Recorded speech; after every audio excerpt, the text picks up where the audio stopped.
our high-fidelity tape still delivers high fidelity.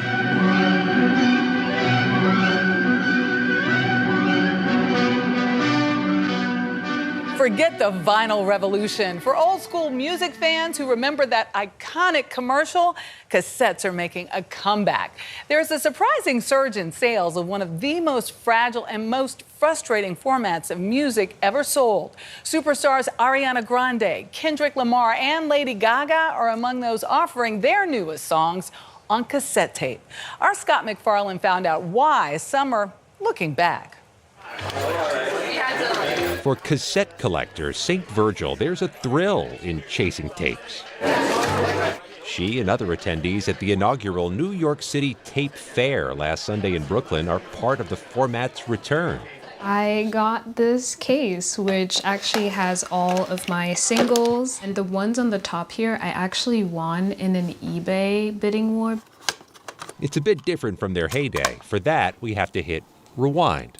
Yves Mondesay is a hip-hop DJ in New York. The best thing a label could put out. His stage name is DJ Who Kid. Nobody dares get on those beats. But he has arguably one of the greatest nicknames in music, the Mixtape King. It's a cool title because of, I'm part of like the DNA of that process. When you were young, when we were young, did you listen to the radio and hit That's the all I record did. button? Oh man, I was like, first of all, I don't even remember having a TV.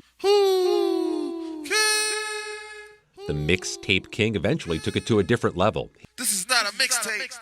This is a revolution. He prodigiously made tapes in the 80s and sold them on the underground market, using that success to launch his radio career. We burned like, 15,000 tapes, cassette tapes. It was more like an adrenaline rush when you drop the tape and then all the artists are like looking for you. I would just like wait, probably like 2, 3 in the morning, where I know Jay-Z blocked out the studio from 12 to 5. Everybody comes out. This is where I go in now. Pay the production guy or the sound guy or whatever, and he gives me the whole session. Before Spotify, Pandora, and iTunes, cassettes dominated. At home, fans curated their own mixes on 90-minute blank tapes. Now, the making of a good compilation tape is a very subtle art. Black Flag, Dead Kennedys, Circle Jerks, any of the bands who really made a mark, they were releasing it on cassette. Author and former music journalist Stephen Blush covered the emergence of punk music and other genres in the 1980s for top music magazines. We caught up with Blush at Academy Records in Brooklyn. If you were a punk act coming up here in the 80s, you're doing your own stuff on cassette to get the job. Correct. I feel that the explosion of musical acts connects directly to the rise of cassette culture. But tapes were so fragile and fickle, so reliably unreliable, the format died quickly in the 90s as sturdier CDs took charge. But at record stores like this one, there are signs of a cassette rebirth. There's nothing digital here. No, there's nothing digital here. Co-owner Corey Fireman has them priced between a few bucks and $20 for rarer material. Do you think having like a physical thing that is small, that holds this thing that you really love is real and cool? What types of people would actually want something like this? I think that there's a surprising amount of young kids who want it. I'd say like 20-year-olds. And the resurgence is being fueled by artists like Harry Styles and Billie Eilish, now selling some of their music on cassette to people who now also have the trendy portable tape players. I know there are other people who are like, oh, but the sound quality, I think for me, that's what's endearing about it. Whatever dollar amount you think I paid, lower it. 28-year-old St. Virgil has reached her target on TikTok, physical media enthusiasts. Virgil, who inherited her late father's tape collection at 16, is in the hobby for a few reasons. I just love the permanence. When you take, for example, streaming online, I don't know when any platform is just going to be like, hey guys, so sorry about that. We just are not operating anymore. And that terrifies me, not being able to access my favorite music in that way. And that could explain the upward trend in physical music sales.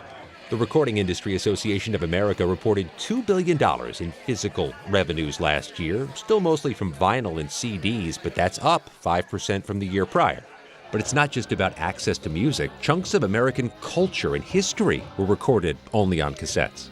We have a significant audiovisual collection. At the Smithsonian Libraries and Archives in Washington, Allison Reppert Gerber heads a team of preservationists digitizing tens of thousands of historic cassettes, hoping to eventually make them publicly available. So here you can see that we have a couple of compact audio cassette tapes, but we also have lots of other formats in here, and this is very typical of the types of collections that we get. Unidentified scholar. And so this comes back to the problem of knowing what is on tapes. Part of audiovisual preservation, a huge part of it is discovery. The other huge part, it's the race against time as tapes degrade and tape decks reach obsolescence. From historic speeches, survival itself was enough of a problem, to one-of-a-kind folk performances. Conservator Dave Walker showed us the preservation process. And putting it into a new holder, a new cassette. Exactly, because there's little parts in here, too, that can either be damaged or are sometimes missing. So with this, I'm going to carefully Reshelling, cleaning, photographing, cataloging, digitizing, and housing tapes with all their inconsistencies. With all that work involved, it does beg the question, why bring back such a fragile medium? For some, that labor of love is part of the appeal. I was never really a tinkerer or like any sort of handyman or repairman, but I now know how to repair a cassette tape drive and how to fix the batteries and everything. I think I have a really close relationship with the actual tapes themselves. It almost feels like I have a piece of the artist's soul in my hand. A future for old tapes, other than the shoebox beneath your bed. For CBS Saturday Morning, I'm Scott McFarland on the B-side in Washington. Kids are like, well, on the B side. Yeah, it's the flip side. Yeah. You know what? I do miss those covers and being able to read about some of the music. That I miss in any of those meetings. You know what? Because I would play out a cassette. I remember everything from Out of Africa, Barbra Streisand. I mean, I would listen, and with each listen, I would hear the degrading. Because I would play it over and over on my 40-minute ride to work. The first cassette that comes to mind for you is Out of Africa. I literally would listen to Out of Africa, and I would listen to Once on This Island, which was a Broadway musical. I'm weird, okay? But we love you weird. Yeah, I'm just saying.